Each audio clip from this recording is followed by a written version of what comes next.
Part 12, May 6th, 2022, 7:30 a.m. Crystal Dawn begins the usual routine with caffeine, sugar, nicotine, glue, and phlegm. For 7 years she had been surviving on this diet, but that was literally all it was, survival. In 1984, Winston had his teeth beaten out of him. Some fell out due to the degradation of his body, but they were replaced with dentures when the party tries to break him into submission. It was assumed George Orwell still had his teeth. Had he experienced having all his teeth removed and replaced with immediate dentures, he would have been able to go into excruciating detail about what this experience was like. Winston was brought to the edge of death, with the most extreme pain possible, and didn't break until the final suggested act of torture. He just wanted the pain to stop to the extent he was hoping for the peace that death offered. The final torture was a face cage with ferocious rats in it. In the Middle Ages, it was common to use rats in torture. Crystal Dawn had once been engrossed by the misery of the Dark Ages. It was said that we are currently living in the days of the end, so it was always a curiosity to Crystal that the Dark Ages be so terrible, and yet the present, which appears to be so much better, be the worst it has ever been to be considered the days of the end. A seemingly dark topic for studying, she delved into torture devices, the witch trials, and the bubonic plague. Gerasimos didn't understand how or why she would choose to watch and learn such stomach-twisting events. She had even written a screenplay once called The Executioner. That was back in the days when The Sopranos were popular, so she wrote the lead role for James Gandolfini.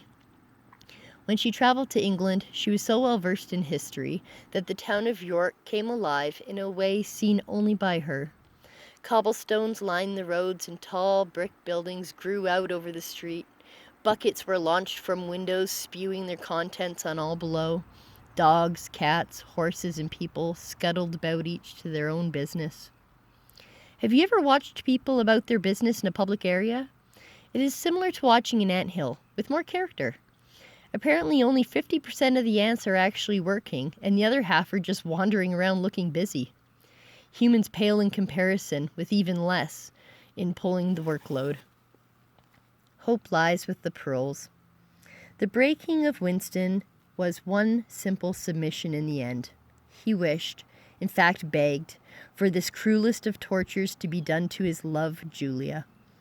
If someone could wish the worst fate possible on the person in their life with the strongest emotional connection, they had been broken. George Orwell was not a pearl. He was sympathetic to their pain and even preferred to live amongst them, but he was not one of them. A rapper is ridiculed for claiming the difficulties of the street life when they grew up in the suburbs with a fully packed lunch made by their mothers and fathers that would whoop them for being out past dark. That's what happens when the middle class tries to relate to pearls. The pearls were a most special class, though, and Crystal Dawn was quite proudly, truly a pearl, with the typical pearl dream of equality. Not all pearls dreamed of winning the lottery and becoming the upper class. They just wanted to live without fear. It was not fear of death, for death was the rest offered at the end of a long, arduous journey. The journey was torturous. If a species existed in our world with a suicide rate similar to the human race, we would consider them to have the intelligence of lemmings. Humans have a great intellect, though, so it is difficult for someone who does not have suicidal thoughts to grasp why or how someone could do such a thing. Natural treatments were becoming available with the use of psilocybin to reduce suicidal tendencies in individuals who were not having a temporary crisis. But there is a long, reoccurring battle with depression and suicidal thoughts. Such treatments were only recently becoming legal, as mushrooms with psychedelic properties had been targeted as dangerous and made illegal for half a century. Gerasimos and Crystal Dawn had recently been on a spiritual journey to Dun Lake. Her personal realizations were aided by 2 heroes' doses of psilocybin. She had tried mushrooms before, in small enough doses to make the lights a little more brilliant, and even made the patterns in the rock faces of the great mountains dance, but never anything more.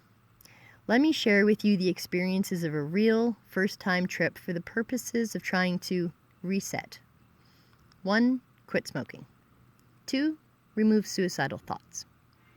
Now, side note, I have to add here, I use this wording because when we speak of psilocybin and how it can actually help with medical issues, you must know that there is a difference between having suicidal thoughts and wanting to be no part of this world. Just because you want to be no part of this world does not mean that you want to die. So please, if you are ever having thoughts that you are done with this, please recognize it is only this world that you are done with, and there is so much more. Please just take a camping trip, have some time in the woods, reconnect with nature. You'll find your place.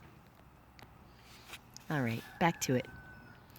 Begin a new healthy journey of good eating habits and connecting with each other. Here's the notes translated and recorded from the Journal of Yerasimos and Crystal Dawn's Amazing Adventures. Photos are provided. However, the art of cursive handwriting is being lost among the future generations, so a clear translation is provided. April 23rd, Saturday.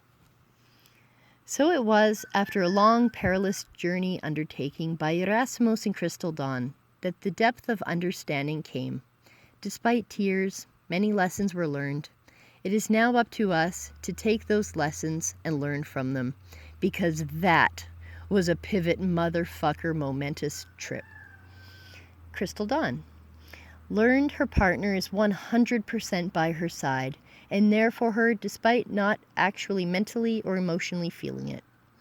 Went in and came out still viewing Jerry as a beautiful, fun, perfect, Jesus-like character, so beautiful feelings never changed. Learned our whole world is connected in a way never previously seen, although always knew existed. Learned that others too have seen this and either 1. Become activists, teach others. 2. Become gurus, peaceful and inclusive, not actively seeking change, but demonstrating in their own peaceful existence. 3. Remain unchanged, not learning lessons. 4. Losing hope for mankind because something so beautiful exists in our world, and yet negativity and disconnectedness reigns. They leave their hopeful self in that beautiful world and return to the rat race. 5. We're the worst negative to begin with and are afraid of what they see. They don't see the beauty of the connectedness. Myself, I learned I love my natural self, and I pity women who don't love or even know what their natural self look like. I learned I don't want to do anything without Jerry. Doesn't matter how good it is. Without him, I don't want it. I learned I am too easily swayed in my emotions, and it's too much for Jerry.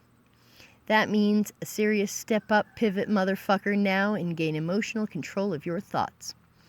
Hugging old trees is healing and connecting. Talking to nature is good. It answers. It heals. Nature is all connected in a beautiful lit web of life. There is no magic answer or cure or thing you can do to instantly be better. It's just realizing what's really happening and making the choice to do better and be better. I had already decided my family comes first. So what does this mean? Be their emotional support. Jerry's got the physical stuff. Your job is emotional and physical healing.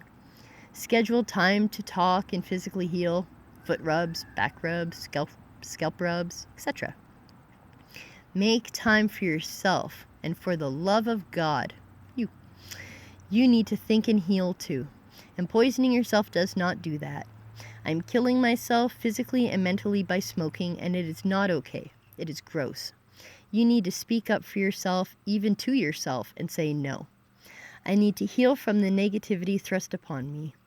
They won't let me fix to... Wait. Oh, hang on. Let me fix that. I need to heal from the negativity thrust upon me they won't let me fix. To the poison I fill myself with, no more negative poison. Would you believe after typing all that, she got up to have a cigarette break outside? Really and truly. These were just words until they were acted upon. It did help reinforce the thought by reading it, though. She could feel the pain deep in her throat. Her lungs typically wheezed, as they were almost constantly lined with mucus. It was asthma.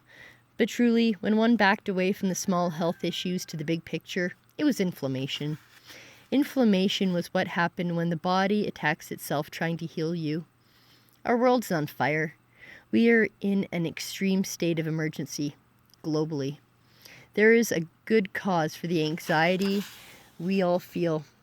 Yet we dull our bodies' alarms with pharmaceuticals, alcohol, distractions, and entertainment. Lupus is an example of inflammation where the body is randomly attacking itself. Like a guard that has been blinded yet still wielding a sword in defense, your immune system is attacking a problem, and you're not listening to what that problem is. If your mind is shutting off your body's signals, your body acts blindly and attacks itself instead of the real problem.